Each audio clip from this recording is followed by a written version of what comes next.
All right, we're going to be diving into some trig functions now,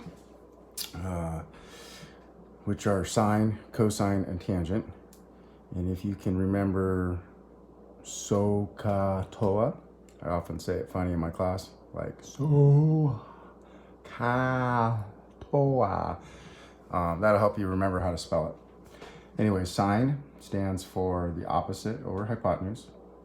Cosine stands for the adjacent over the hypotenuse. And tangent is the opposite over adjacent. Couple things to remember. This is only good for right triangles. And then the hypotenuse of a triangle is always going to be the hypotenuse. So for example, when you're looking at a triangle, this little square is going to mean that it's a right triangle. And then the one that's on the other side or the opposite side, not to be confused with the opposite here, but this one that's the long side is always going to be the hypotenuse.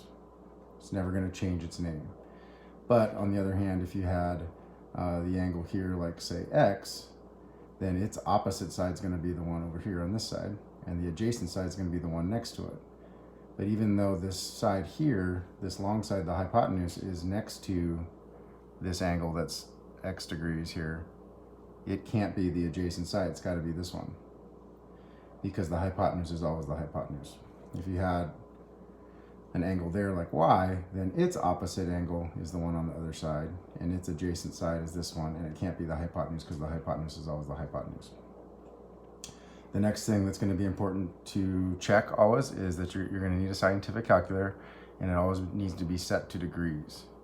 Okay, so I'm going to show you how to make sure your calculator is in fact set to degrees.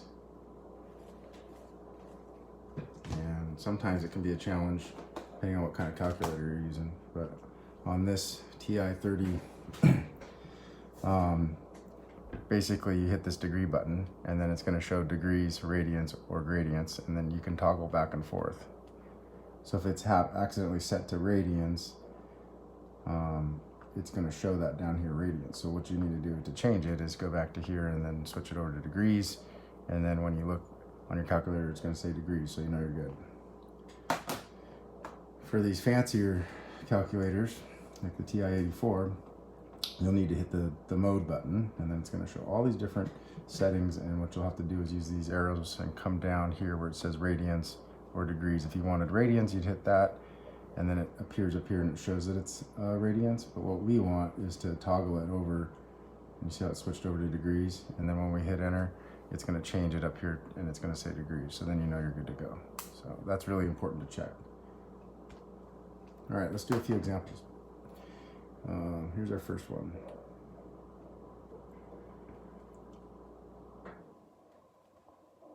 So it's a right triangle. Let's say it's 12 centimeters there, 42 degrees, and we're going to try and find that missing hypotenuse. So which trig function are we going to use? Well, we don't know the hypotenuse, but we do know two sides. We need to know two of the three things. We either need to know an angle and one of the sides, or we need to know both sides in order to be able to figure out something that's unknown, and it needs to be a right triangle. So in this case, we've got the hypotenuse that we don't know. So which trig function can we use? We know this 42 degree angle. So as it relates to this 42 degree angle, we know this side, which is in relationship to it, is on the opposite side, and then we know this hypotenuse, which is always the hypotenuse. So which trig function deals with the opposite and the hypotenuse? Let's look over here. Opposite and hypotenuse is going to be sine. So we're going to do the sine of 42 degrees is equal to the opposite of 12, and then the hypotenuse is x. Now here's where I like to think of this as an equation, and I'm going to use my algebra skills to help me get myself organized and solve for x. So this is really sine 42 over 1, so I can cross multiply. So x times sine 42 will just be x sine 42. And then 12 times 1 is equal to 12. Now, to get x all by itself, I'll just divide by sine 42 on both sides. And then this goes away, and I'm left with x is equal to 12 over sine 42. Now, we'll need to use our calculator, and it's just a matter of punching in 12 and dividing by, hit the sine button, and 42. and then I'll hit enter. So it looks like x is equal to 17. I'm going to round all my answers to the nearest hundredth, so I checked the thousandths place, and it's less than 5. If it was 5 or bigger, I'd round up. So 17.93. All right, and then because I was given centimeters, I can go ahead and write centimeters here. And there's my final answer. Okay, let's try another one.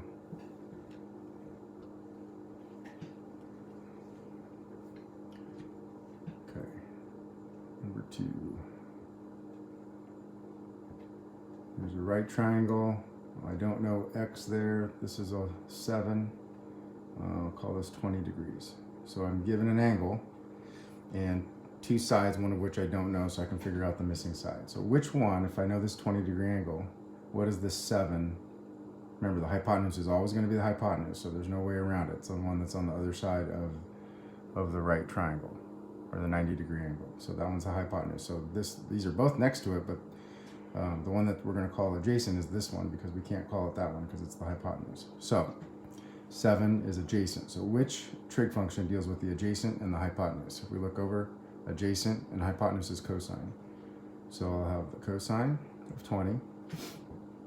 That's equal to the adjacent one, 7 over x, which is the hypotenuse. Then I'm going to cross multiply.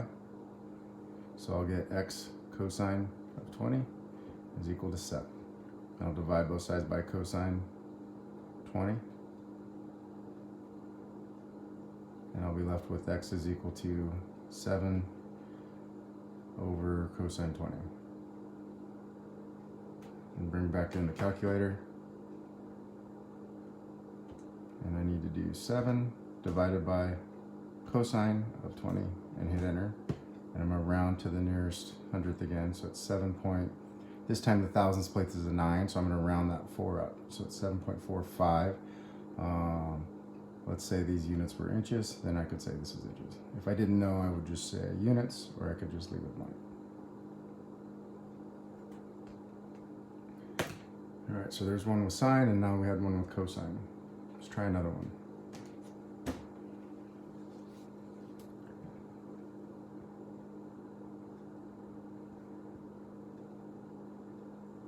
Remember, these triangles aren't necessarily always drawn to scale, but you just gotta, since the square's there, I know it's a right triangle. Let's call this 14 inches, and we'll call this x.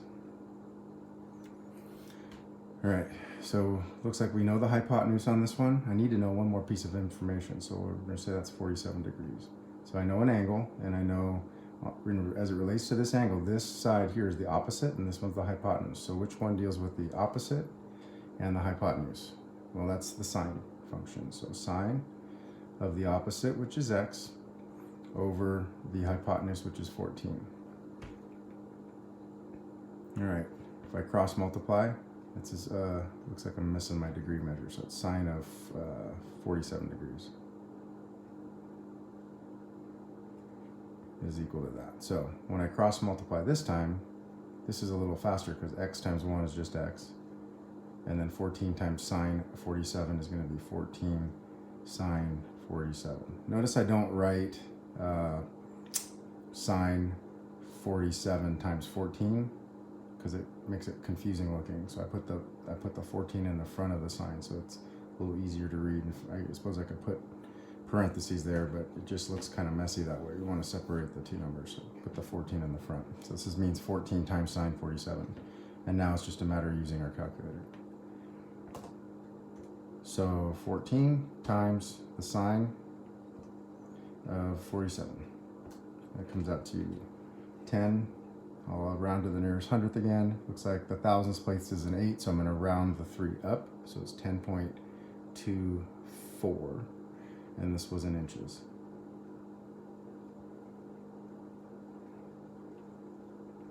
Okay, real important just to use your algebra skills and set it up, set the ratio up based on the trig functions, you know, SOHCAHTOA, and then I'd write that down just so you keep yourself straight every time you're doing these problems, and then just think about cross multiplying and setting everything up.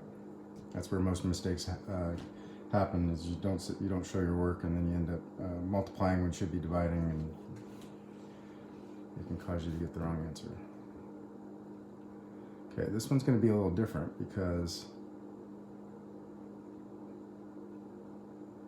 we're going to be given two sides, say 8 and 7, but we're not going to know this angle. Now this angle is just theta in this case.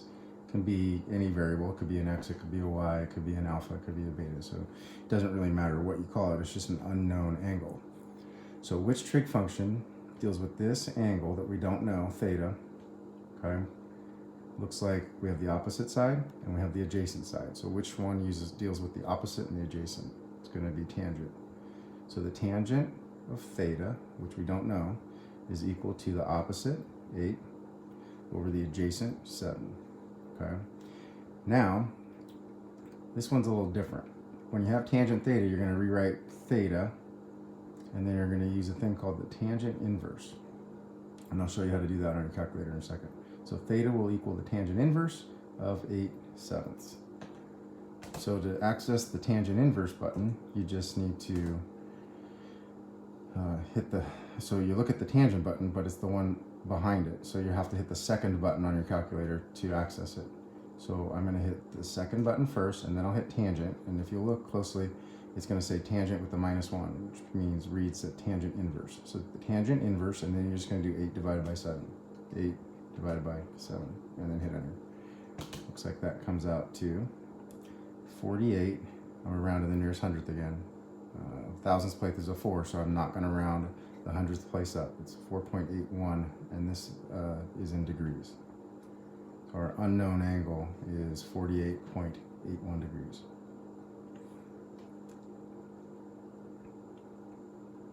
All right, let's do one more.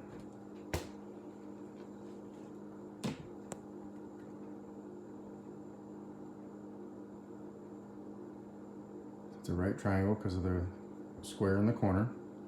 I'm going to call this unknown one alpha.